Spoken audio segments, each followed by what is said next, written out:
Bros. This is the All Bros podcast. I'm Caleb. And I'm Jonathan. And we are a couple of aspiring filmmakers that love to watch and critique movies, but also enjoy a lot of bit of the nerd life. This week on the podcast in Adventures in Hunting, we have a decent amount of pop figures to talk about. No Blu-rays, unfortunately.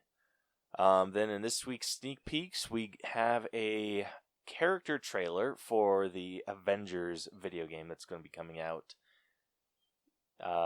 When this episode comes out, it will be next month. Yeah, and I am giddy with excitement. Hell yes. And don't say it like that anymore. I can't promise you that. No what's in the box this week because pandemic. And then for our main event of the evening, we will be breaking down Ready or Not, which is so good. Yes. So if you haven't seen Spoiler it, go alert. check it out. Yeah. So with that, let's get into it. Let's do it. Hey everyone, you found our new podcast called Exploring Kodawari. I'm Luke, I'm a classical trumpet player, and sitting here next to my fiance, Yanka. Hi, I'm Yanka. I'm a classical violinist. She's pretty good too. I think I'm probably going to put your playing in the background of this. Very exciting. You're our intro music. Very exciting. You're going to be Okay. famous. So this podcast is going to be exploring this word Kodawari. I think we were all pretty bored during COVID-19, and we wanted something to help us focus on staying on the path, developing, learning new things. Mhm. So we're going to dedicate a podcast towards exploring Kodawari in the world. Which means pursuing a perfection in a craft that we can't really achieve or arrive, basically, into that perfection. It's one of those Japanese concept words that means a whole paragraph of meaning. It's hard to define very succinctly, but it basically means pursuing the ideal, all the while knowing you can't get there. So we want to interview people, we want to do various topics, and just kind of explore this motivational energy in the world. So we hope you'll join us and subscribe. Check out our website, exploringkodawari.blog. We have articles up there and all sorts of things, and we hope you'll listen. Yes. Bye. Bye.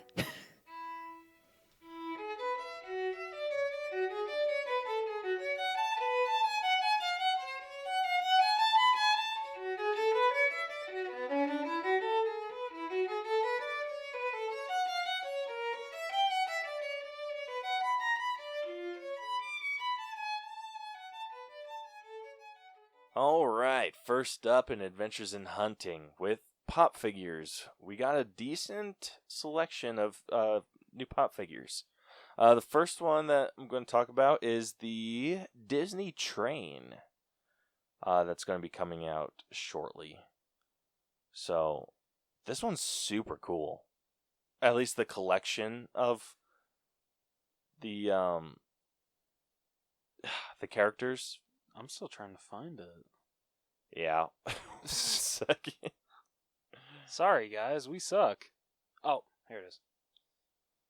Yes. So the train it's kind of like what they did with the Hogwarts Express with Harry, Ron, and Hermione, except it's Disney themed, obviously. So in the front train, there is Donald Duck, the conductor. Isn't the train, I mean, this is kind of like a tease towards a character that's coming.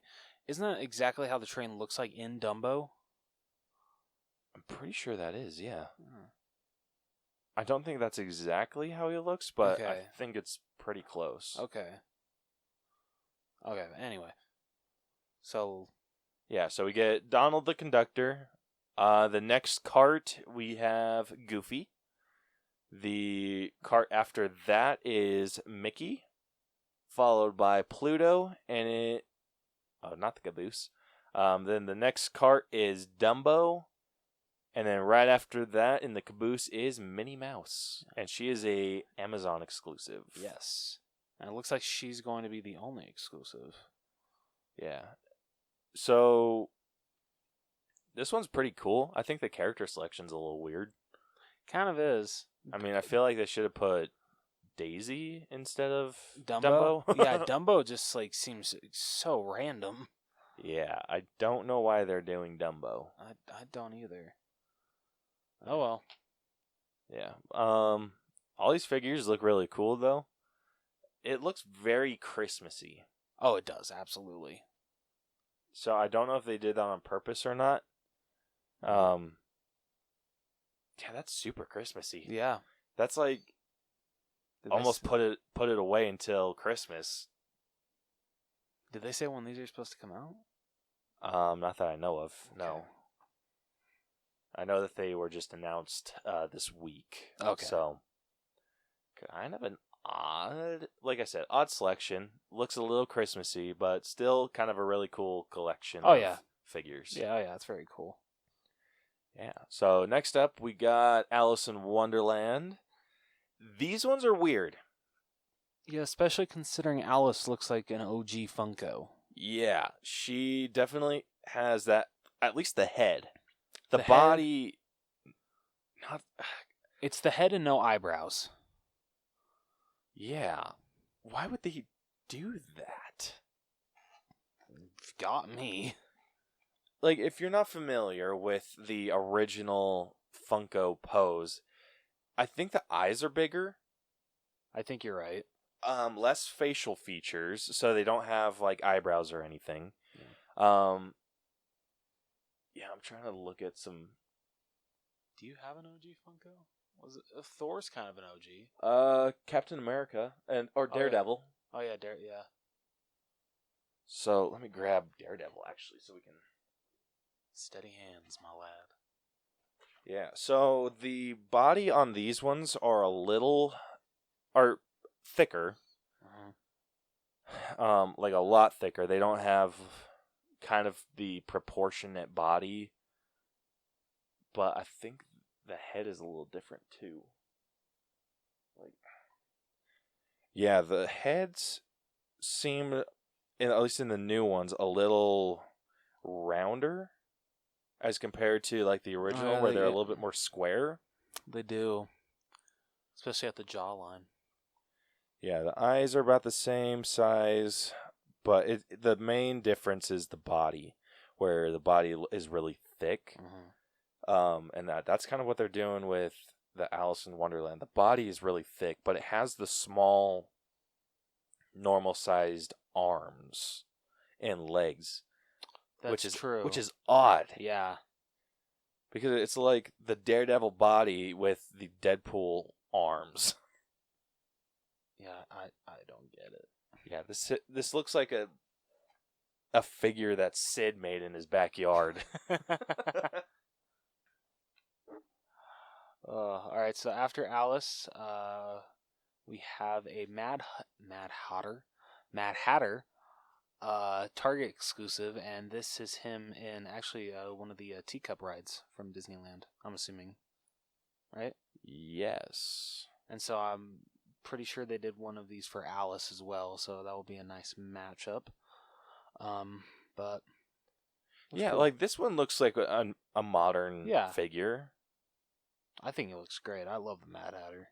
Original. Super cool. But like I said, it's kind of odd that we're getting like the old looking with Alice and the new looking figure with the Mad Hatter. Yeah, it's really weird. But then there's Cheshire. Cheshire kind of scares me. Yeah, he's odd too. So he's in like his muted colors, so like a light purple with a dark purple, yellow eyes, big ass freaking smile. And this is another odd one because I don't know how to explain this. Like, it's like a mix of the modern and the OG. Yeah, right? Which, I mean, I guess it works. But that Cheshire Cat is nightmare fuel. Right? Seriously. I hate that smile. I hate how they did the smile. I hate it. Ooh. Okay, moving on before I give myself more nightmares. The heebie-jeebies. Yep. The heebie-jeebies. Yeah. So next up, we have a new line coming out. Completely new line. These are retro toys. So cool. These are so cool. So we have a decent amount of like these retro toys that are coming out. So the first one that we're going to talk about. Which one do you want? If you would show me, Sorry. I don't remember them all. Come on, man. So the first up we got Clue. So those, it looks like there's only 2 coming out per. So the first couple are the 2, and I'm pretty sure one of them's Mr. Green, and he's holding a pipe. And then Mrs. White. It's been so long since I've played Clue. Yeah, Mrs. White with a wrench. So that one's freaking awesome. Next up, we got the Monopoly Man. So he has 2 different ones coming out. So one where he's in his jail outfit. Which is awesome. Yeah, and then the other one is him in his classic top hat, and he has a second prize banner across his chest. That was interesting. Yeah, really, really interesting. This next couple, I don't know anything about. Popples? Yeah, I don't know anything about those. Yeah, I don't know what the hell a popple is. It looks super creepy with its big-ass demon-sucking cheeks. Ooh. Reminds me of that, what was it? The bunny from Ralph Breaks the Internet that eats the pancake. That's what that reminds me of for some reason. Yeah, a little bit. Next, we got some in the Hasbro line. First, we got Mrs. Potato Head. Which, do we have a Mr. Potato Head? So there's more actually on the next page. So. Oh, okay. He's included. All right, so we got Mrs. Potato Head, and we have a Furby. Did you have a Furby as a kid? I did not have a Furby. Oh, they were so cool. I thought they were creepy. I had a Western Furby. A Western Furby? Yeah, they made a Western Furby, I remember. Or a cowboy Furby. And it was awesome. I loved it. That's kind of cool. I think I named him Woody. Not shocking to anybody. Nope, not even a little bit. If anyone's listened to at least one episode of this show, they know they're not surprised by that fact. Yep. Next up, we got Transformers. So we have an Optimus Prime and Bumblebee. Those look awesome. Optimus looks bitchin'. Right? I'm not familiar with how Bumblebee used to look, though. So that one kind of looks weird. Can I see it? Yeah. Yeah, I mean, I feel that's the best that you can do for how Bumblebee originally looks. Yeah? In Funko form. Okay, then I can accept that. I feel he's honestly a lot easier to do for how he looks in the movies. Let's see. We also got the Operation guy. So awesome. I love that one. Yeah, that one is super cool. Like, it has all of the holes where, like, the Operation pieces. So anyone that has tyropophobia, do not get that one. Yeah, probably not a good idea. Then we got a Mr. Potato Head. Freaking classic. I know, right? We haven't had a Mr. Potato Head from Toy Story, have we? No, Shockingly, honestly. Yeah. There are 3 of these that I don't know what they are. Do you know what that one is? No. Do you know either of these 2? Nope. I feel like one of those is a G.I. Joe, but I never watched G.I. Joe, so. Neither did I. And then we also have a Stretch Armstrong. I think that's so cool. And isn't the Chase supposed to be the one with the stretched arms? Yep. So everyone's going to want the Chase, of course. Yeah, so the common version is just normal looking Stretch Armstrong. The Chase, his arms are kind of by his feet. Yeah. So those are super cool. Let's see, what else did we get? Ooh, we got some Christmas figures coming out. A shit ton. A shit ton. So the first one is, I mean, these are more Christmas themed than anything. So the first one's Harry in kind of his normal clothes, or just kind of day-to-day clothes. And it looks like he's holding a golden owl ornament with his wand. I don't know which movie that one's from, or book, whatever. I don't know if it's from a movie. You know what I'm really happy about, and I don't think they've announced the release date yet, but they're doing a Barnes & Noble exclusive of Harry's final costume in the Deathly Hallows Part 2. Ooh. And I'm so freaking excited because I loved his outfit in that.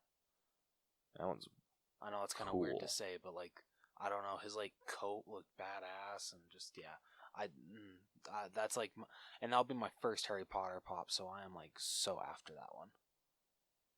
Yeah. So all of these kind of look like they're holding something Christmas themed. So like Ron, he's in kind of like a knitted beanie, and it looks like he's holding either kind of a Tootsie Pop looking present or a candy of some sort.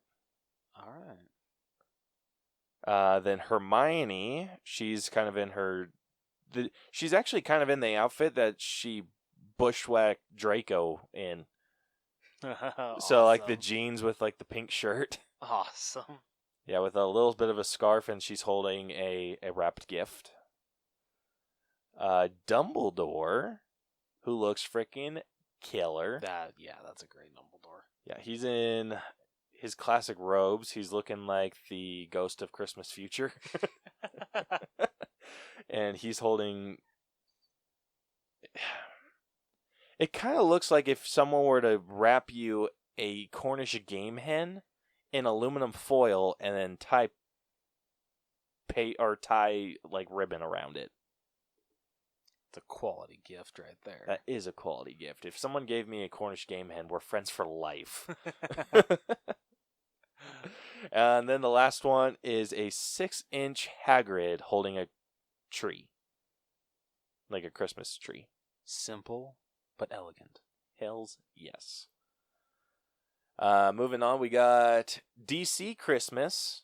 So these ones are fun.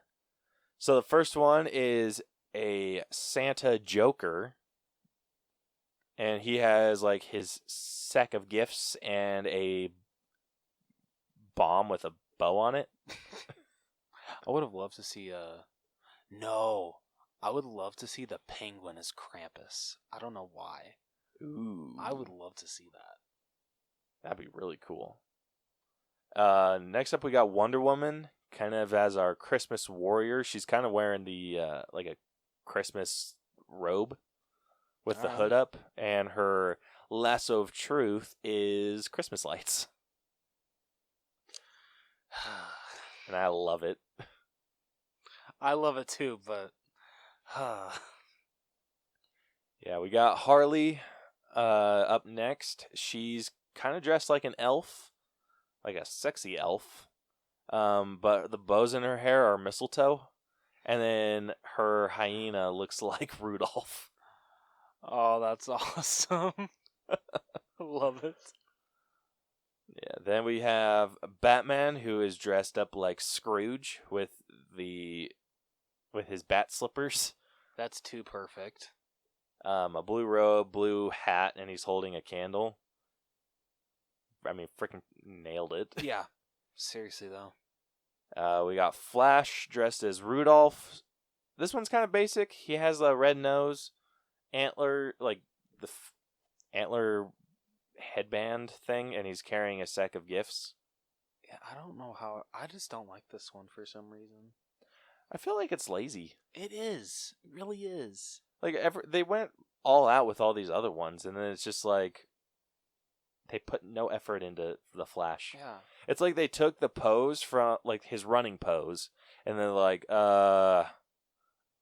antlers, nose, gifts. If you want him to look like Rudolph, you gotta go full in. You gotta have him on all fours running.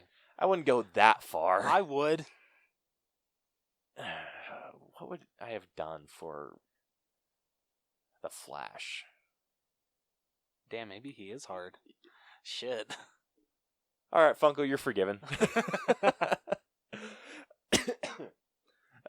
Next up, we have Santa Superman, and it's Superman dressed as Santa, and he's pulling open his shirt like he does when he's Clark Kent, and it's exposing a Superman sweater or pajamas.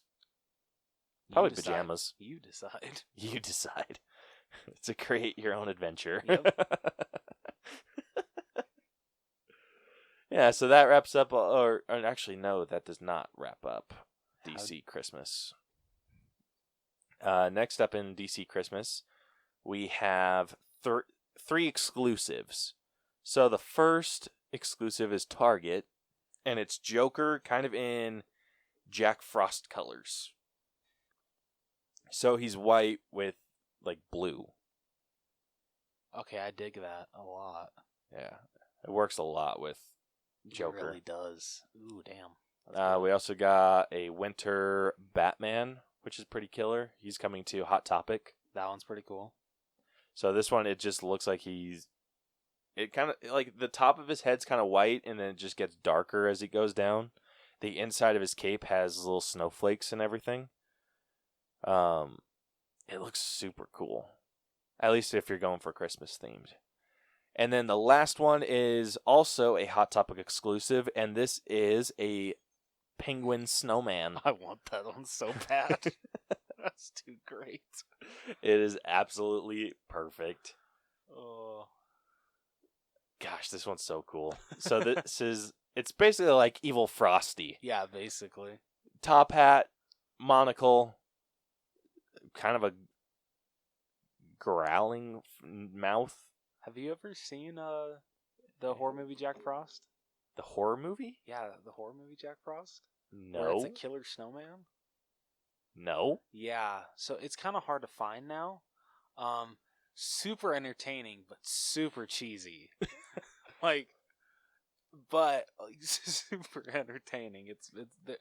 It's pretty funny. Like, there's this one scene where he kills a lady that's I think she is swimming nude, and he freezes the pool so she gets stuck under. Oh shit. And, yeah, so she drowns, and I'm like, okay, bloody hell. yeah, you know, like okay then. I think he stabs someone's eye with with an icicle, and like I said, it's very cheesy. It's bad, but it's entertaining as hell. Well, you have piqued my interest. Okay, good. All right, then the last figure that we're going to talk about is the Avengers Assemble Black Widow. So this is the 5th? Yes. Yeah, so this is the 5th, number 5 out of 6 figures coming out. So this is just the pose that she was in when the Avengers assembled in the first Avengers movie. So she's just cocking her gun. That's all she's doing. Yep. I already got her pre-ordered. Did you? Yeah, I already pre-ordered her. Nice. Yeah, I really need to put my ass in gear and get these figures. Like I told you, the only ones that I really wanted were Hawkeye and Black Widow. Those were like the two main ones that I wanted. So yeah, figured I'd pre-order her just in case. Yeah, I'm gonna order Hulk here shortly. Nice. I was waiting for his price to drop, and I think it just dropped again. So dope. Yes. Then I think I'm going to try seeing if I can get anyone to trade me some of the figures that I have for some of those. All right. Very nice. So yeah. So that is all of the pop figures that we got this week. Like we said, no Blu-rays. So moving on to this week's sneak peeks, we have the character trailer for Rose's personal favorite superhero and Avenger, Hawkeye. Aw, yeah. This looks so cool. They did such a good job. The only thing I don't think I liked was when Black Widow started talking. The first thing she said. Or when because she was, like, it shows these robots getting arrows to the heads. Yeah. And then this door opens and Hawkeye's walking out like a badass. And then you hear in the, like, Black Widow talking, and she's like, Clint? Well, I guess that explains the shock arrow. I'm like, duh. Yeah, she says, I guess that explains the shock arrow and the bow and the sea of emotions. I'm like, sea of just emotions? stop. Yeah, please. Yeah. But I thought I wouldn't like it, but I'm loving his, like, short hair. like The honest- buzzed cut? Yeah, because it's actually a nod to like the original Ultimate Alliance Hawkeye, like how he originally first looked. Yeah, I forget who the artist was for that Hawkeye. Let me see if I can find it. But yeah, his costume looks great. I'm really glad that they're sticking with a recurve bow and they're not giving him a compound bow. But my question is, how the hell does for how small his quiver was, how the hell did it hold that many arrows? Yeah. That's one of the biggest complaints you can have about Hawkeye. Yeah, but you know what? I don't care. Because that slide that he did past the robot and it shot him right in the head, classic Hawkeye. Love it. So it's saying matte fraction. So that's where they took the inspiration from for his look. That's awesome. Wait, Matt Fraction. Yeah, but in the Matt Fraction comic, I thought he had like the kind of like spiky hair. Like he did, so I think that's where they got the suit look. The let me see. Yeah, I forget where the buzz cut Clint first came into play. I swear it was like when they first came out with Ultimate Alliance Hawkeye. Jeez, it shouldn't be this hard to freaking find it. Apparently we're just not typing in the right shit. Yeah, I put in Hawkeye buzz hair, and then it just freaking brought me to like different haircuts. It was like the first... Then I just typed in Hawkeye, and it's bringing up all the Avengers shit. It actually brings up the image for the character that we're talking about. Or from the game. I feel whenever you type in Hawkeye, if you type in anything that involves Hawkeye's hair, you're going to get the how you do Hawkeye's haircut from Avengers Endgame. Because everyone wants that kind of haircut. Like, come on. Like, yeah, the only thing I can find is Matt Fraction. Okay, so let's just go with Matt Fraction.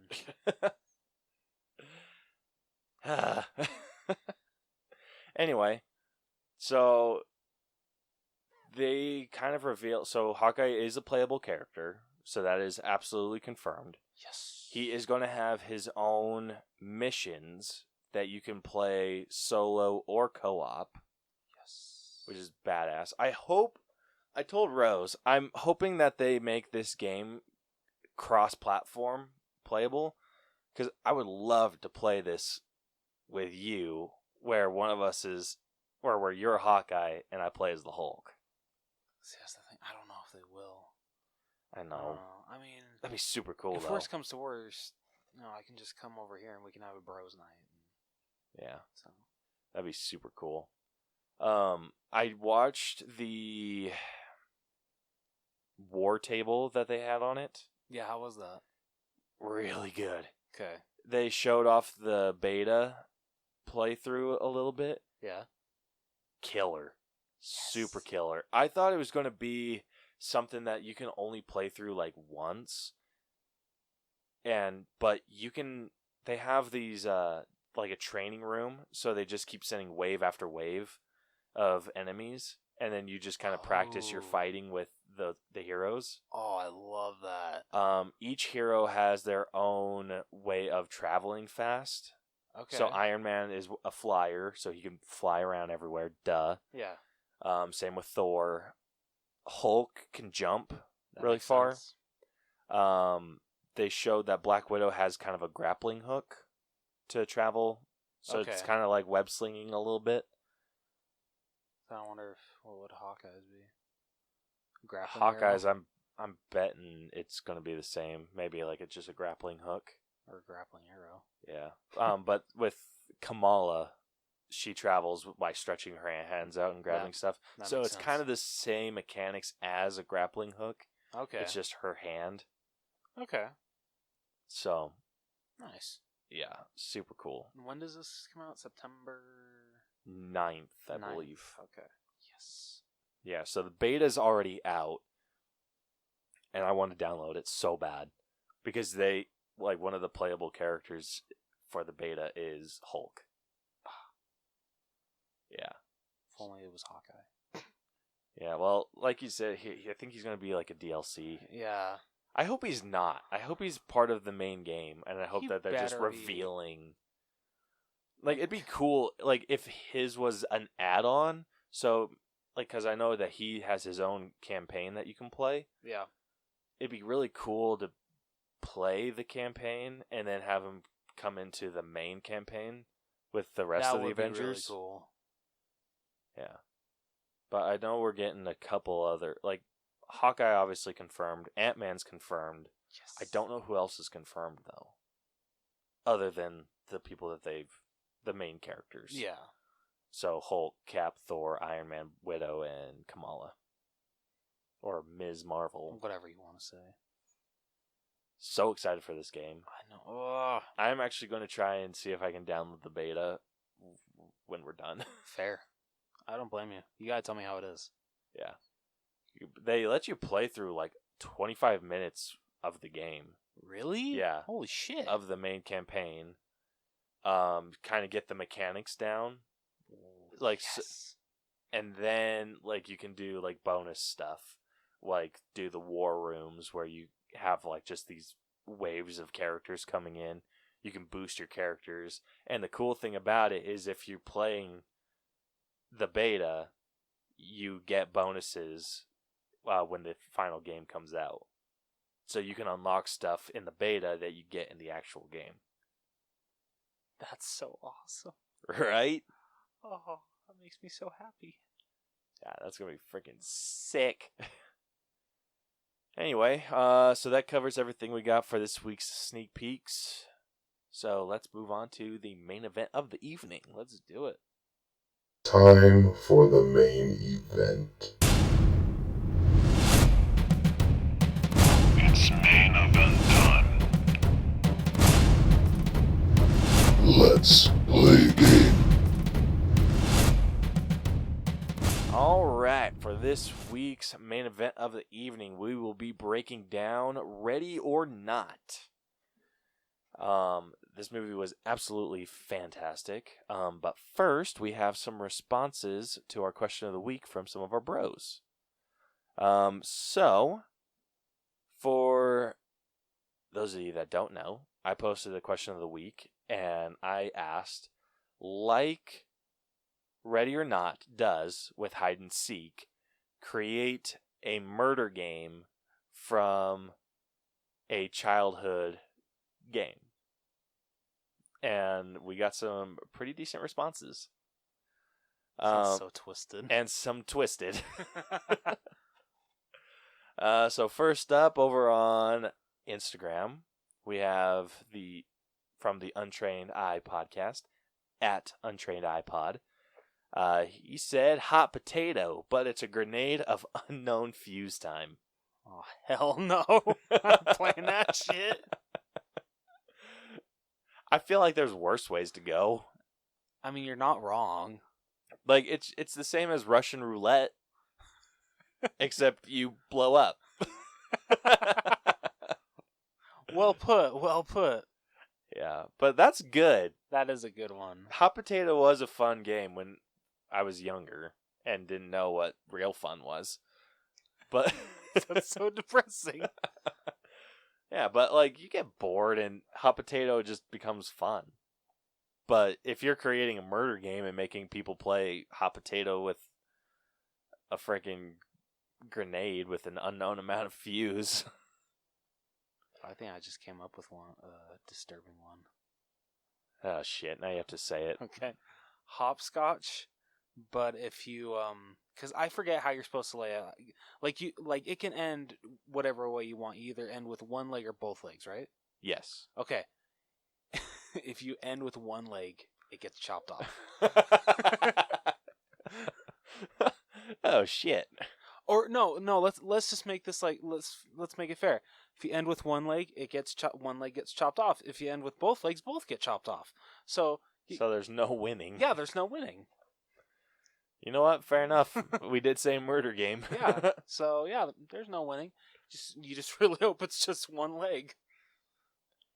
Yeah, I feel like a really easy one that people could have done was like tag. Oh yeah, shit. That's a good one. Yeah. I'm trying to think of like another fun game that you could have done. Marco Polo. That's kind of in the same vein as true. hide and seek. Yeah, that's a good point. I'm trying to think of like other games, like and how you could twist them to be murder games, like Monopoly. The hell is wrong, Twister? Twister? That is some Saw level shit that you could pull with that. Seriously though. Yeah, that'd be fun. Anyway, so yeah, Hot Potato from choice. Untrained iPod. Next up, we got Adulting with Donnie. And his response... I'm not reading the whole thing. We try to keep it PG-13 here. We try. Sometimes it doesn't fully work out. Yeah, I'm probably going to have to mark the episode as explicit. But there's a line, Donnie. Like, I know that we challenged people to come up with shit that we wouldn't say. Nailed it. But he said battleship, except the ships are your dicks, and you have to move closer with each correct grid square until the winner is in the loser's ass. What the fuck? Yeah. I have nothing else to say about this. I have questions about the way to play this. just logistics. Because you got to think if you're going into someone's ass, do we really have to go? You have they have to kind of be facing the same direction, and then you just kind of get backed into that person. Which wouldn't work because how are you going to see your board? I mean, unless you're playing with someone you don't know, and then there's just some rando behind you that's getting ready to rail you. So I have questions about logistics. So if you can make a whole episode about how this battleship game works, that would be fantastic. Oh shit. And then Media Forest Cast. So at Media Forest Cast, so the Media Forest podcast. He responded to Donnie and said that his uncle loved this game when he was a kid, and said, "I'm just mad because I never won, and we're sorry your childhood was shit." Jeez, crow. Yeah. I don't know what else to add to that, so I won't. Moving on. Next up, we got a response from Melanie at Mel72609. She said, "Love that movie." Couldn't agree more. Hell yeah. And then our last response comes to us from our good buddies over at Dynamic Duel Podcast, at Dynamic_Duel. They said, "The game is called Life, based on the popular board game Life.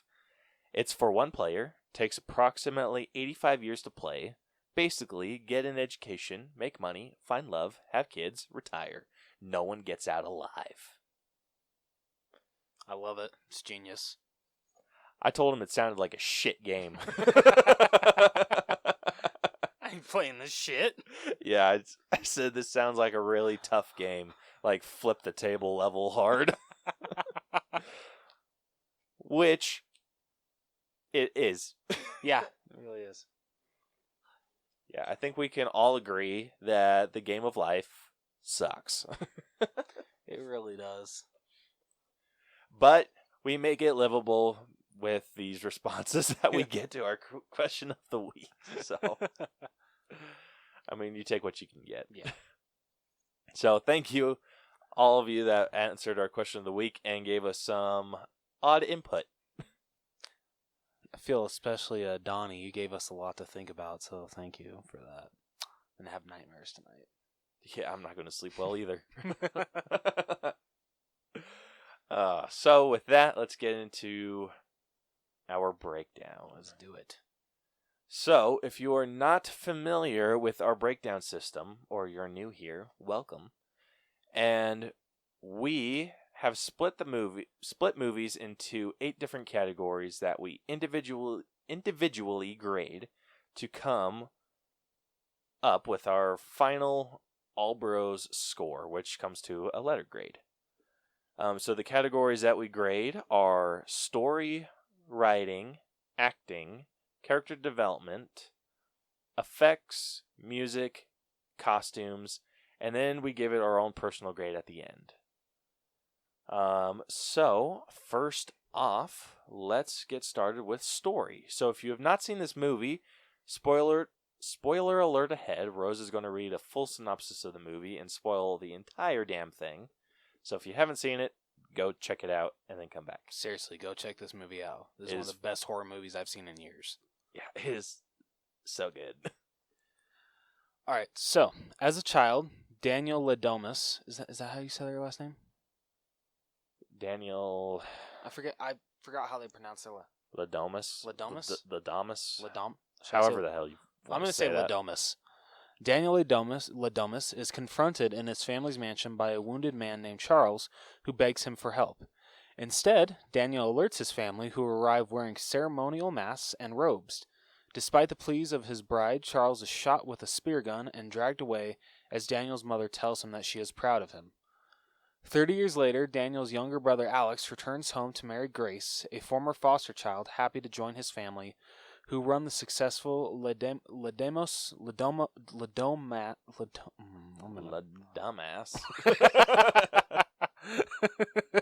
Forget you, asshole. Ladomas Family Games Company. I need a Reading with Rose button. Where I just push it and it's like, Reading with Rose. Shut up, smartass. Grace meets the Ladomases, Alex's brother Daniel, and his snobbish wife Charity, Alex's cocaine-addicted sister Emily, her husband Fitch, and their young sons Georgie and Gabe. Alex's dour aunt Helen, and Alex's parents Tony and Becky. After the wedding, Grace and the family gather, and Tony explains that his ancestor made a deal with a man named LaBelle to build the Ladomas fortune in exchange for the family observing a tradition. Every new member draws a card from LaBelle's puzzle box naming a game that they must all play.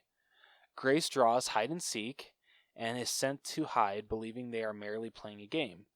The Ladomases arm themselves with antique weapons to hunt her down. Yeah, what did you think of like the hide and seek song? That was creepy. That was extremely creepy. Dude, I thought they had like it through a speaker throughout the house. Yeah, that's what it seemed like it was. Yeah, it did. But oh my gosh, that song was so messed up. I'll fully admit I downloaded it on Spotify right after. Did you really? Yeah, I did. You would. It's catchy, okay? Unwilling to participate, Alex escapes into the mansion's secret passages and finds Grace, who witnesses Emily kill a maid she mistakes for Grace. Like, damn. So this was the daughter, correct? Yes, yeah. Yeah, she was stupid. I got her. Does she look like she's wearing a white wedding dress, Emily? Dude, I loved how it was a brunette in a black dress, and she was looking for a blonde in a white dress. Yeah. Like, what kind of cocaine was she on? Seriously? Like, it was like cocaine mixed with mushrooms or some shit, because she was freaking losing it. Yeah. Alex reveals the Ladomases' curse. Everyone who marries into the family must play the game determined by LaBelle's box or die mysteriously. Only hide and seek also requires the family to kill the newcomer. The card was last selected by Helena's husband Charles on their wedding night 30 years ago. With the mansion locked down, Alex leaves to disable the security system and allow Grace to escape. She's discovered by Daniel, who is delusioned with the family, and gives her a head start before alerting the others. As Ladomases bicker, determined to capture Grace and use her to perform a ritual before dawn, Emily accidentally kills another maid. Alex unlocks the house, but Grace's escape is blocked by the family butler, Stevens. Alex destroys the security system before he is knocked out and restrained by Daniel and Tony. Grace is discovered by another maid, but the maid accidentally crushes herself to death in a dumbwaiter. Yeah, what a dumb bitch. Seriously. Like, so stupid. Yeah, when she and started dude, why calling... would you trust Emily with a freaking weapon after she accidentally shot a maid in the face? I just love when she's like, why does this keep happening to me? Because you're a retard, Emily. And also the maid in the dumbwaiter, like how she shouts out for the others. I'm like, bitch, she's trying to help you. Yeah. Don't sell her out. This isn't your family. You're not gonna die. Yeah, like, do they not explain to the rest of the help what's going on? Apparently not. Because that's freaking stupid if they didn't. It's just like, hey, just give them a heads up. Yeah. We're going to be running around with weapons on this day. Just don't get in our way. Yep. You know what? Fair enough, boss. I mean, are you shitting me? Come on. And she brought the damn elevator on herself. She really did. She's so dumb. I'm like, you... Dude, like, when she, like, screamed for her, like, I was just like, you hooker. And then when she got crushed, I'm like, good! Freaking asshole. Grace escapes to the stables and finds Georgie, who shoots her in the hand. This little prick. Punching him unconscious, she falls into a pit filled with the corpses of the Ladamuses. Wait, they missed that he shot her. No, it said that. Grace escapes to the stables and finds Georgie, who shoots her in the hand. Oh, okay. Sorry. No, you're good. Yeah, I was like, you little shit! Yeah, what a little asshole. Seriously. Punching him unconscious, she falls into a pit filled with the corpses of the Ladomus's previous sacrifices and climbs out, impaling her bullet wound on a nail to do so. She squeezes through the property's fence and flags down a motorist who drives off. This guy was such a dick. Stay out of the road! Yeah, I loved her response. Yeah. Effing rich people. She's not wrong. Yeah, dude. I know very, very few rich people. Most of them are pretty chill. Okay, that's good. Most of them are pretty cool. The ones that aren't freaking suck. Like, it's so weird. It's just like money affects different people so differently. It does. It's like some people can be like super nice. They can be overly nice. They get and like super charitable and all this crazy shit. And then you get like some of the people like that I know that they're still like they're nice people. I don't know like what their charity situation is like, but I'm sure it's good. But they're super nice, super generous people. And then it's just like there's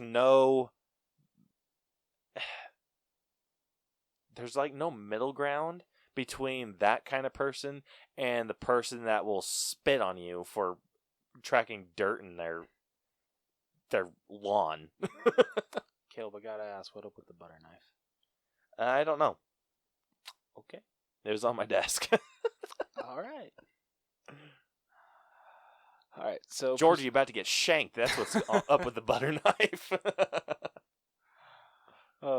Pursued by Stevens, she fights him off and takes his car. She tries to call the police using the car's onboard system, but the operator informs her the car has been reported stolen and remotely shuts off the vehicle. How freaking quick was that, though? Seriously, like, damn. I just love when he's just like, is there anything else I can help you with? Go F yourself. No, I love that she kept cussing at him, and then he's just like, there's no need for profanity. And then she's just like, wait, Justin. Are you still there? And he's like, yes, is there anything I can help you with? And she's like, yeah, Justin, go F yourself. I freaking love that. Like, could you imagine being that guy? I know, right? I'd be like, bitch, I'm trying. But we love Justin. Stevens subdues Grace with a tranquilizer gun and drives her back to the mansion, but she awakens and attacks him. The car crashes, killing Stevens, and Daniel captures Grace. The Lodomuses prepare to sacrifice Grace, drinking from a ceremonial cup. Before Tony can stab Grace, the family all vomit blood, and Daniel frees Grace, revealing he laces the cup with a non-lethal dose of hydrochloric acid. Charity shoots Daniel in the throat, and Grace disarms and pistol whips her. Daniel succumbs to his gunshot wound. Grace bludgeons Tony with a lantern, starting a fire, and is attacked by Becky, whom she beats to death with LaBelle's box. Alex escapes his restraints and goes to rescue Grace, but she pulls away from him. Realizing that she will never trust him now, he subdues her, and the family prepares to complete the ritual. Grace breaks free, and the family realizes Dawn has arrived. When they realize that nothing has happened to them after the failed ritual, Helene still tries to kill Grace, but one by one the Lodomuses explode. Alex begs for Grace's forgiveness, but she rejects him, and he explodes as well. LaBelle appears momentarily, nodding to Grace in respect. Soaked in blood, Grace lights a cigarette outside the burning mansion as the police arrive. Questioned about what happened, she replies, "In-laws." The perfect response. Hell yes. Dude, I actually thought she was going to reply rich people. Yeah, right? I loved this ending. Like, it seemed like they were going... Like, when they revealed that they made this deal with... Like, basically, they made a deal with the devil. Yeah. To get all this wealth and fortune and everything. And I loved how even, like, the son-in-law was Googling deal with the devil, real or bullshit, on his phone.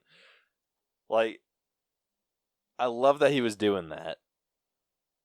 And then it ended up being, like, he started, like, calling it out. They, like, revealed, and then everyone's, like, freaking out.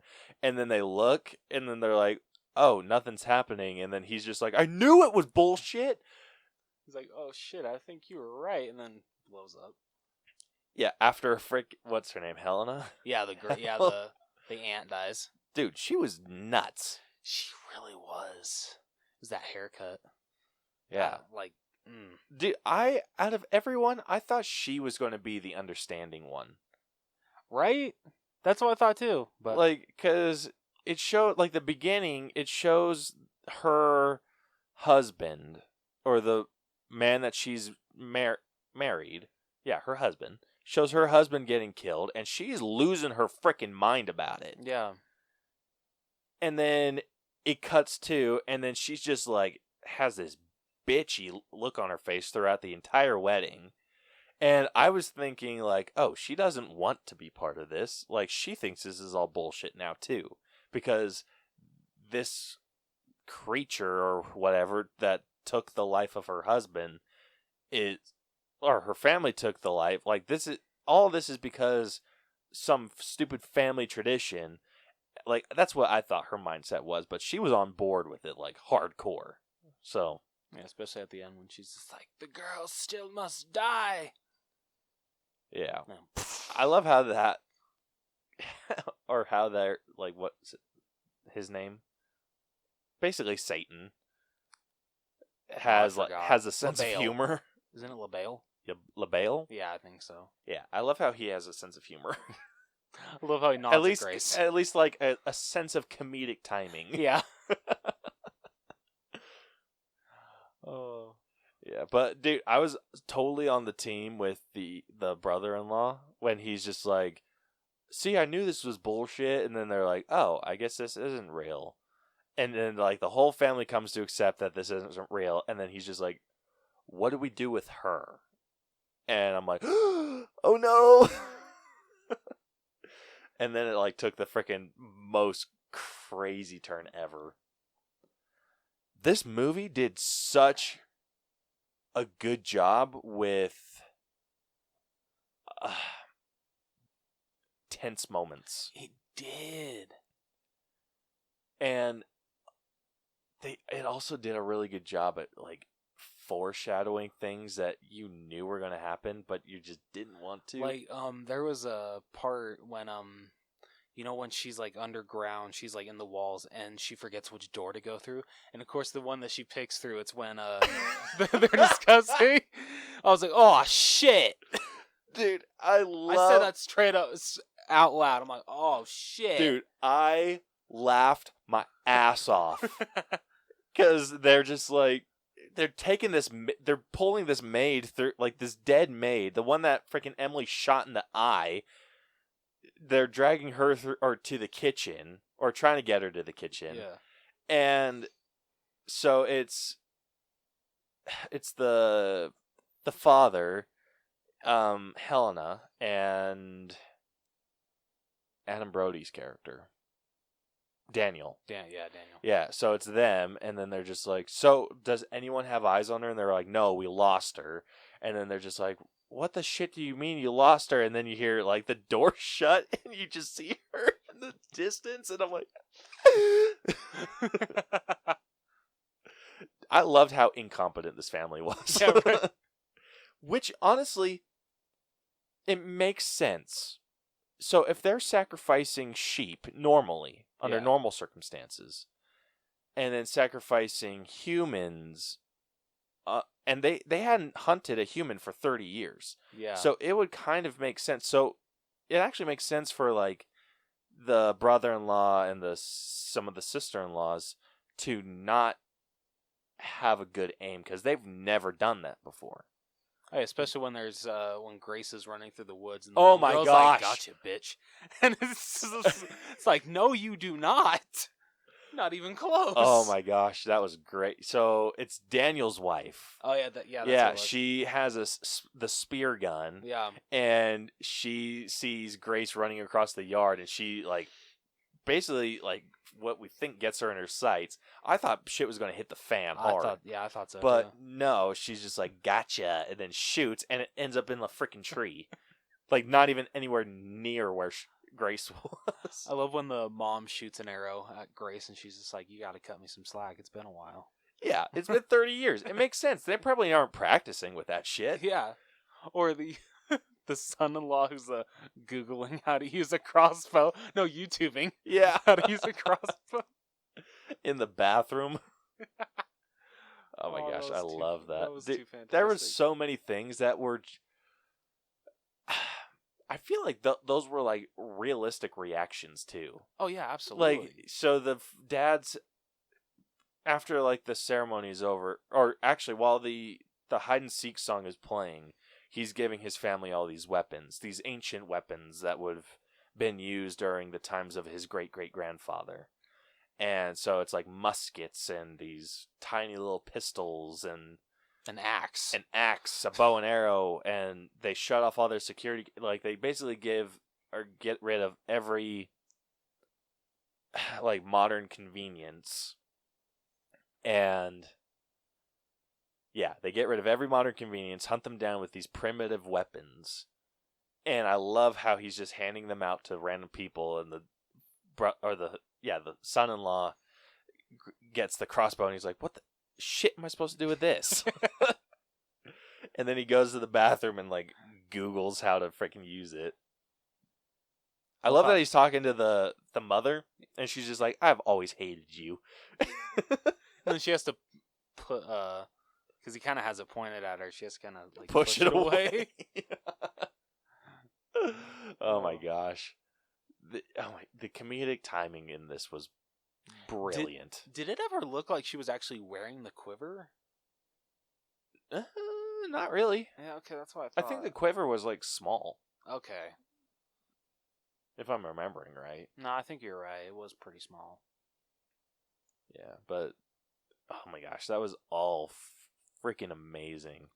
The way that this story played out was great. It really was. Where are you at with writing or with story? I'm honestly like at a solid 90. Yeah? Yeah. Could you give me like a point higher? Yeah, easily. I freaking loved the story on this, dude. Like, it makes sense. Oh, Like, they set up the rules. yeah. Like, I feel like they set up the rules of this game really well. They did. No, I don't think they didn't walk they didn't kind of like hold your hand through it and give you a big old explanation of what happened. It was a quick rundown from Alex. Yeah. And you figure it out just as soon as Grace does. Yeah, as soon as Grace figures it out. Like, Yeah. once she figures it, then you kind of know the story, and you're like, okay. Like, they don't walk your hand. Like, yes, you could say that what Alex did was just a shit ton of exposition, but it made sense. She wanted to know what was going on, and he told her what was going on. And, yeah. One of my favorite things was when she got the rifle, the shotgun, with those big ass slugs, and so she walks out, she looks at her stuff, and she's just like, shit. And then I love the tense moment that they had with the butler in the kitchen when she's trying to load the shotgun. She's trying to be as quiet as she can, but the bullet keeps tinging against the. Yeah, and then when she goes to shoot it at him, he's just like, oh, those are for display purposes only. I was just like, think shit. It was gonna work. Yeah, I was like, damn it, dude. I was like, I love that. I don't know why I love that so much. I think it was just that stereotypically, it would have worked for her. I was half expecting her to blast him through the door with that kind of gun. Yeah, and I love that it didn't work. Yeah, I did too. I love that. It went against the norm, which I really appreciated. Anytime you think you have a grasp of this movie, it freaking flips it on you, and you're just like, what? And I love that in a horror movie. Yeah, me too. So yeah, 91 is where I'm sitting at. Fair enough. All right, next up we got writing. This was just as solid. Oh my gosh. This is definitely on the same track. I think the only dialogue that I didn't care for was everything that went on at the wedding. That's fair. Not even the wedding, it was the pictures. Yeah, that's a good point. It was kind of weird, that dialogue. I feel like we should have gotten different family members, because I think that them doing a mix of the family members was a little confusing for me to follow. Yeah, that's true. That's a good point. But other than that, that was the only writing that I had an issue with. Everything else it fit. It didn't feel out of place. It didn't feel awkward. Yeah. Honestly, for writing, I'm just a point below. I'm at a 90. Yeah, me too. Okay. Sweet. All right, next up we got acting. Okay, who do we want to grade? So we definitely want to do Samara Weaving. Yep. I say we do Adam Brody. Okay. Oh, shit. What's the Alex's name? I want to say Mark O'Brien. You're probably right. Yep, Mark O'Brien. Oh, shit. Hell yeah. We can do Helena. She had a decent enough part. The dad. Okay. And then maybe just the rest of the family members. Lump them all together? Yeah. Okay. Sounds Unless you want to unless you just want to do Alex, Grace, Daniel, and then the whole family. I think we should do it that way. Okay. All right, so let's start off with the family. So moving our way up the cast. So we will be grading Andy McDowell, who played Becky Ladomas, Henry Shizerny, who played Tony Ladomas, Melanie Scrifano, who played Emily, Elise Levescu, who played Charity, Nikki Guadagni, who played Helena, and Christian Brune, who played Fitch. Hell yeah. They were all pretty solid, I feel. Were. Fitch was honestly my favorite. He was. I feel like the dad overplayed a little bit. Yeah, well, I mean, I feel like at the end when he's just like, I followed all the rules, I feel like I'd probably act like the exact same way. I'm like, this is freaking bullshit. I've been going about your ways literally since, like, I could walk. And you're going to do me dirty like this? You can't blame him for It wasn't necessarily that scene. It was the stuff in between. Okay. So, like, when he was freaking out at Daniel, pretty much, or when he was freaking out in front of the family and he's just like, F! Okay, I can... Yeah, so, like, he might have brought it down a little bit. I think Helena, she was pretty consistent. Yeah, she was solid throughout. Yeah. The mom wasn't quite as, like, consistent, I feel. I felt when it came to like the emotional kind of scenes, I think she was really good. But I don't know, when it came to like the crazy side of it, it just kind of felt a little out there. Yeah. Fitch was awesome. Oh yeah, no problems with him. Yeah, no complaints. No complaints with Fitch. Emily was a bit much. I loved her, in my opinion. Yeah, I liked her too. Like I said, I think she was just a bit much, but that was just, I think that was how she was supposed to be played. Yeah, that's kind of her character. Yeah. I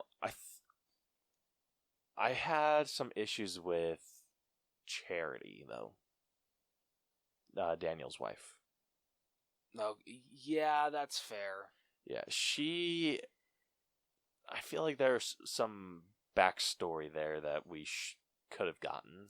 Yeah, like... Explain what situation she was in and why she couldn't go back and why she'd rather die than go back. Seriously. Like, it's like, okay, what happened? Yeah, I want to know what it was that made him fall in love with her. Like, I got to know. Yeah.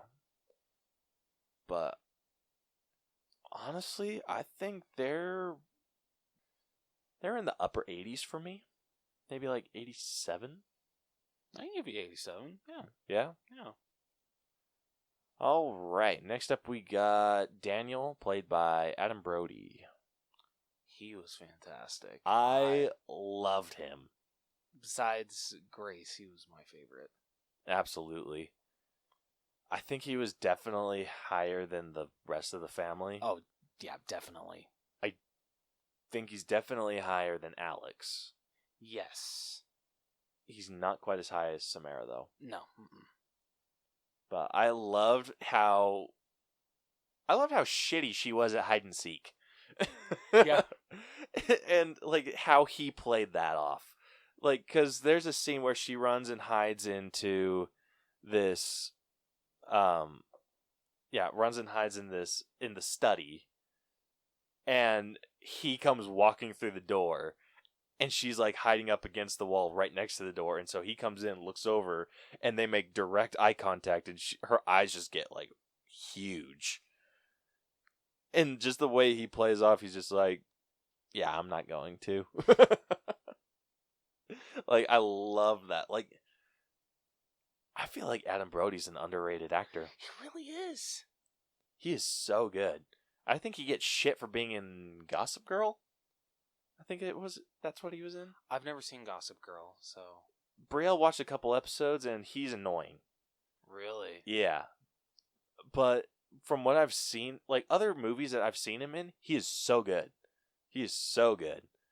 Like, he's good in this. He's good in Shazam. Oh, yeah, he was in Shazam. Yeah, he was Freddy's Shazam form. Yeah, I forgot about that. Yeah. I've seen him in a couple of other things, but I remember that he's so good. He's so good. Would you say he's like would you say he's a solid 90, or is he a little up than that? Okay.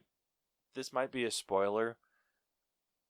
I think he's a couple points below Samara. Okay. And I'm sitting at like a 95 with him. Okay, I can give you 95. Yeah? Yeah. All right, next up we got Alex, played by Mark O'Brien.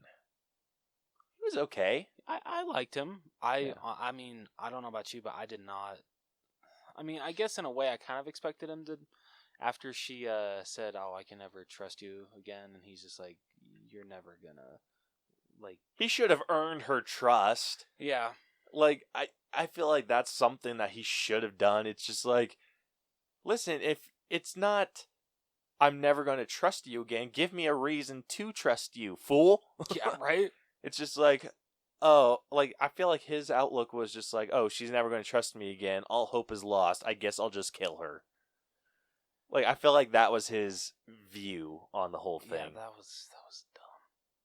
Yeah, I feel like he should have, like, I was expecting him, like, while the sacrifice was going to go on, I was expecting him to just start stabbing everyone. I would have loved that, but... Yeah, like, I was expecting, like, everyone's distracted with this ceremony. I was expecting him to take out the aunt, and then frickin' take out his dad, and then just go through and take everyone else out. But nope. And then maybe... Then I feel like we wouldn't have gotten that amazing ending where everyone explodes. Sure, she's just like, I want a divorce. Yeah, I love that. Like I said, Satan in this movie, let me specify that, has a real good sense of comedic timing. Yes, really does. Oh. I don't know where he's at, though. I think he may have overplayed it a little bit, too. Like the dad did. Yeah. I'm at like a solid 90 for him. Yeah? Yeah. I might be a little lower. Like I'm like 89. I can give you 89. Yeah? Yeah. Yeah, he's good. He's definitely better than the family. He just... If we would have grouped him in with the family, I feel like I'd be a little lower. Okay, fair. Yeah, so... Yeah, he was good. But like I said, Samara Weaving, who played Grace. So good. So good. Damn. Oh, I love her. Yeah, duh. I want to see more from her. 'Cause damn, she's good. She's amazing. But I think I spoiled it with Adam Brody. Honestly, we probably should have done Alex first. But yeah, I am in the high 90s. I'm at like a 97 or a 98 for her. I could fully give you a 98. I'd say let's give her a 98. Yeah, let's frickin' do it. She deserved it. Yep. All right, that brings our acting grade to a 92.25. Not too shabby. All right, next up we got character development, which, like we said, is hard to do in horror movies. But I think she had a decent... She did. Yeah, I feel like she kind of gained a lot of confidence throughout this. Like, not knowing what was happening, kind of taking that moment to, like, flip out and be like, what the shit happened? And then going into survival mode. Yeah. And once she got into survival mode, she was freaking killer. One of the things that really stands out with her survival mode is when that little bitch, Georgie, shoots her in the hand, and she, like, knocks his ass out, and then what kind of happened? Oh, she gets scared by a goat. And then she falls into the pit where they have all of the other sacrifices. And she has to climb her way out with this janky-ass little ladder. And so she climbs up. The ladder breaks, so she grabs on. Like, she's still, like, clutching her hand with... So she's, like, trying to climb this ladder with one hand. Grabs the ledge with one hand, realizes she can't, and like all while this, like they're foreshadowing this big ass freaking nail, and oh gosh, so she throws her hand up, like her other hand up to kind of pull herself up, and her nail goes straight in the hole in her hand. I'm like,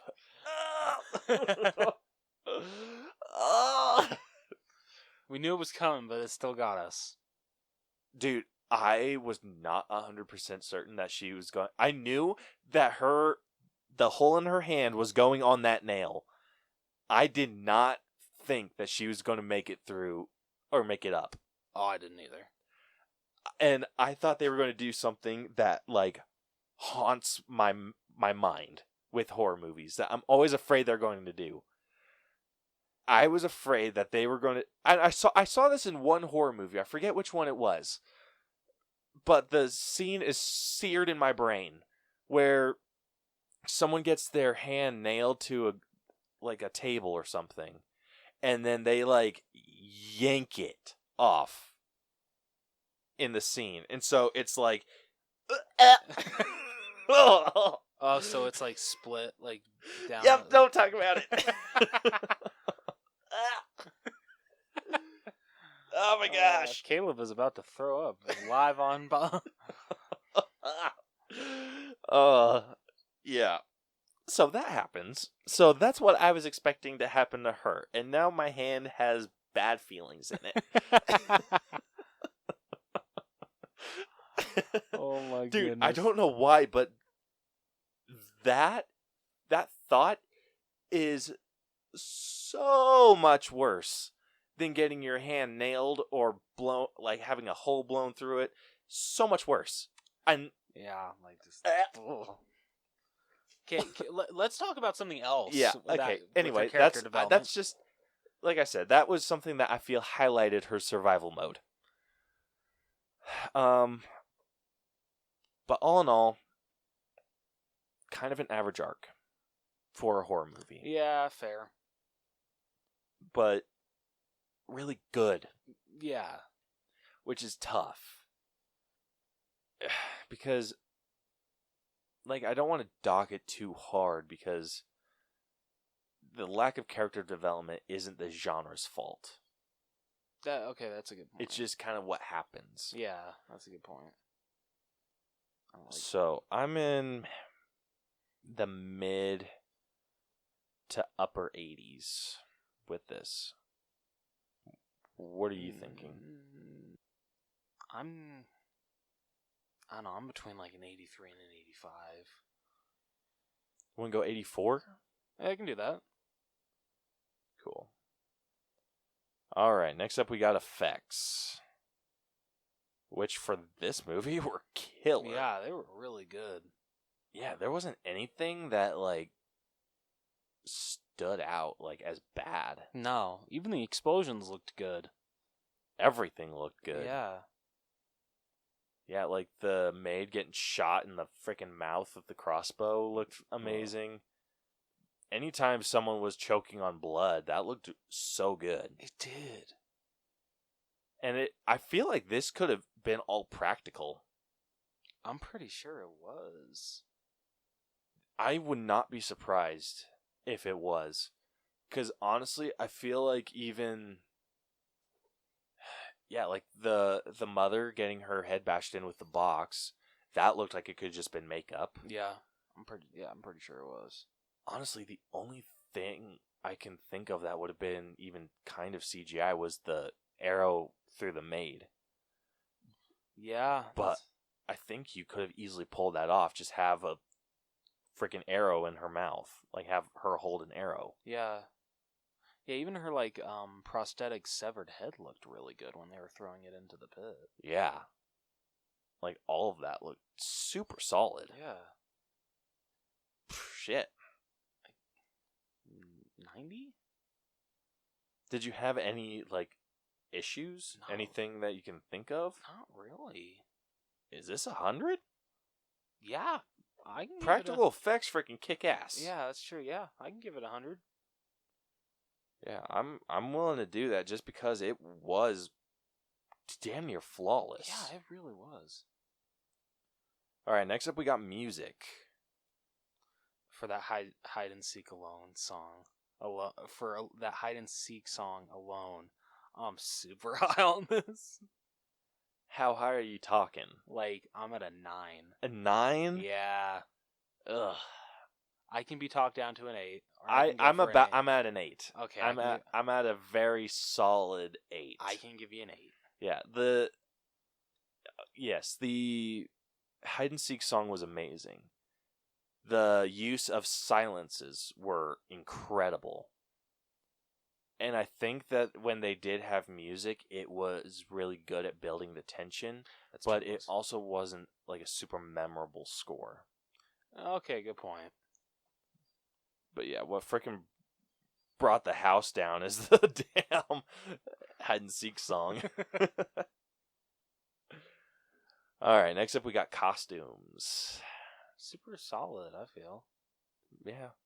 Samara's was really good. Obviously, it's a wedding dress. I loved her yellow Converse. Yeah. I don't know. I really liked the outfits with the rest of the family too. Yeah, I did too. Like, I think it really did really well at like I loved the robes. contrast. Yeah, the robes were really cool. Those were awesome. But yeah, I liked how everyone kind of wore their clothes differently. Like Adam Brody's character, he kind of was just like basically kind of undressing. Yeah, seriously though, like 3 of his buttons were actually done, and Yeah. the bow tie was all hanging down. Yeah. But ultimately, not counting Samara Weaving's, the costumes were a little average. Not anything super special. It's nothing to write home about. Yeah. I'd be like okay, like if you cut out Samara's costume, I'm about a 6. If I throw hers in, I'm about a 7. That's what I was thinking. Yeah? 7, yeah. All right, 7. All right, now time for the personal grade. I freaking love this movie. This did everything right, I feel. Seriously, It didn't rely on cheap jump scares, which if you listen to any of our other horror movie breakdowns, we hate those. You really do. Anything that's cheap, we freaking hate. Mm-hmm. And it didn't have any cheap jump scares. Every jump scare that I feel they had, which were very minimal, were well earned. I think the biggest one was when Emily shot the first maid. Yeah, that did make me jump a little bit, but yeah, other than that. Yeah, it was super good. Honestly, this is now one of my favorite horror movies. Same. Absolute same. I am sitting at a 93. Okay. All right, what about you? All right. Overall, amazing cast. Such a great story. Just, yeah, like Caleb said, this is one of my favorite horror movies now. It did everything right. This is honestly one of the best blind buys that I have ever done. I loved this movie. No, I'm going same as you, 93. 93? Yeah. Hell yeah. All right, so that brings our final All Bros grade for Ready or Not to a B+. Not bad. Not bad at all. So let's see how close it is to an A-, because I feel like it's really close. It is super close. It is 0.6% away Oh, shit. from being an A- movie. Damn. So it is sitting at an 89.4%. Wow. Yeah, which 89, that's good. That is really good. I think that's on the lines of what Rotten Tomatoes gave it. Yeah, well, Rotten Tomatoes isn't correct all the time. Yeah, that's a damn good score for that. So that puts it about on the same level as Black Panther and the Avengers. Hell yeah. Yeah, also puts it in the same ballpark as Spider-Man Homecoming. All right. Also The Invisible Man and Knives Out. Yes. I especially agree with The Invisible Man. This is just as good. Yeah. And it also is on line with the Lovebirds. All right, not too shabby. Yeah, so those are only a few of our B+ movies. If you want to see more, there's a link to our entire grading system on our website, which I will give. The link is in the description, but I'll also give you the link here shortly because this has been the All Bros breakdown of Ready or Not, and we hope you enjoyed this as much as we enjoyed this movie. Yep. So good. If you haven't seen it yet, please watch it. Yeah. So good. So good. So with that, I mean, hell, that's the. I don't. Blah, blah, blah, blah. Are you okay? Nope. So, if you liked this episode, want to hear more of our stuff, be sure to subscribe to us wherever you listen to podcasts. We are on Apple Podcasts, Google Podcasts, Stitcher, iHeartRadio, RadioPublic, Radio.com, Spotify, and more. You can also catch all of our episodes on YouTube, as well as some bonus videos that we will make one day. We're just going to keep saying that, aren't we? We need to commit. Yeah, we need to commit to doing it. Yes, we really do.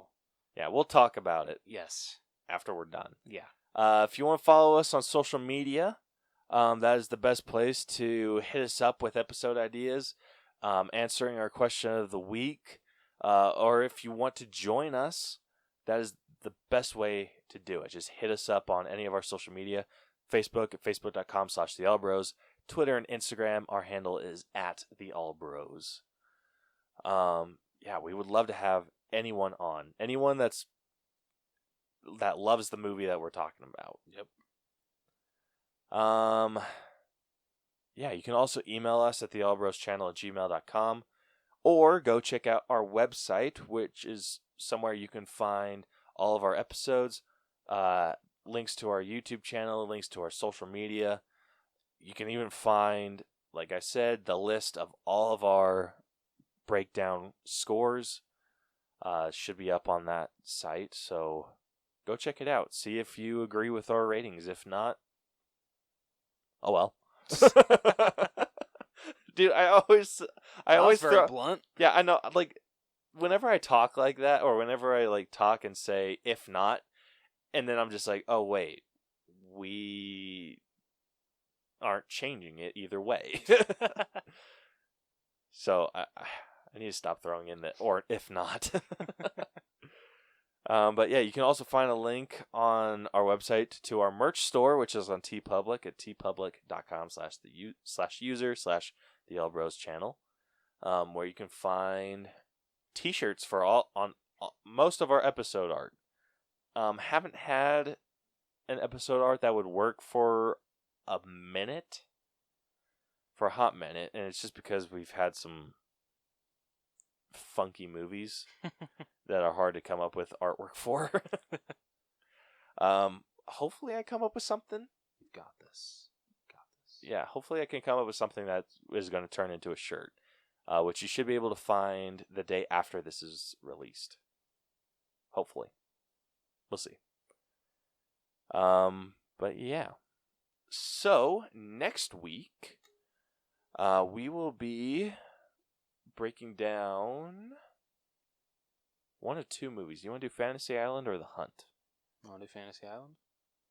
Since Yeah. I actually own that one, I don't own The Hunt yet. Okay. Yeah, so next week, you can look forward to a breakdown of Fantasy Island.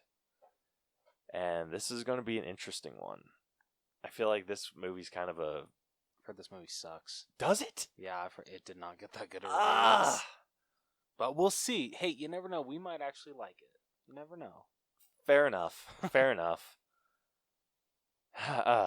Okay. Anyway, look forward to that next week. And until then, this has been the All Bros Podcast. I'm Caleb. And I'm Jonathan. And we'll catch you guys next week. Deuces. So long. Keeps getting worse every week. Yeah, that one wasn't super good. Herbert's got the COVID. He got the Rona. Got the Rona.